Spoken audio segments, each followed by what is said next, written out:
Welcome to Repum Group's Item 24, where we take you a step beyond the standard FDD. We asked ourselves, why stop at 23 items when some of the most important insights live beyond the page?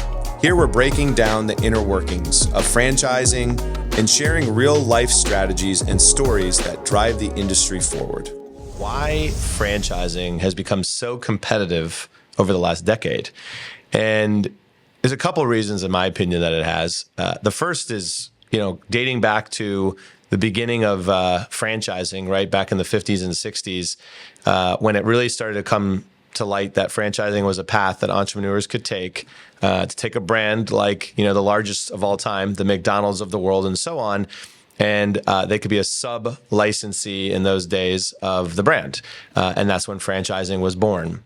Fast forward today where we are, one thing that's shifted greatly since those days, right, in the 50s and 60s to 2026 is the rise of brands on a national level have become more and more prevalent. And if you think about it, when you go into any major city today, you often see the same brands that you see in New York, as you see in Chicago, as you see in LA, and every other city around, right?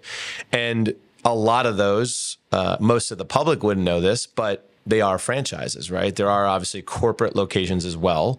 But the faster track to most success in getting to be a national brand is franchising. Because if you go and try to build, let's say 100 corporate locations, think about the amount of money it takes to do that versus if you get 100 franchise locations, you're obviously having franchisees invest in the brand and you don't have to go raise that money. You just go find franchisees to invest in it and they own one or multiple locations. And so I think that's a big rise of franchising, and why it's become so competitive is because people see the opportunity to own their own business within those communities. The second reason is the rise of people wanting to own their own business. I think in the last decade, especially in the last decade, you see a lot of people that want to and feel confident in being able to own their own business today. And so the younger generation doesn't just go to work for a company and they're there for 30 years and then they retire, like the olden days, which was very common. Nowadays, they look at, how can I own my own business? What can I do in order to get there? Now, the biggest problem, and I would tell you most people will never do, is they're not going to start their own business from scratch because it's really hard to do that, right? If you do it, there's a good chance you're not going to be successful. And so a middle ground is franchising.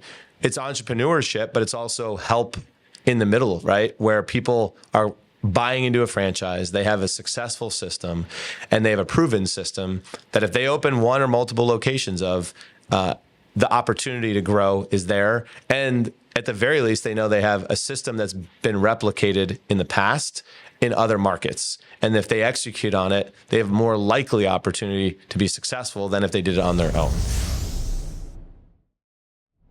So to sum up why franchising has been so competitive or has become so competitive, in my opinion, is one, the rise of national brands growing everywhere throughout the country, and two, the rise of entrepreneurship, especially in the younger generation, not wanting to work for corporate America for 30 years and then retire. They want to control their own destiny, but also not do it alone, right? And franchising provides that middle ground for them.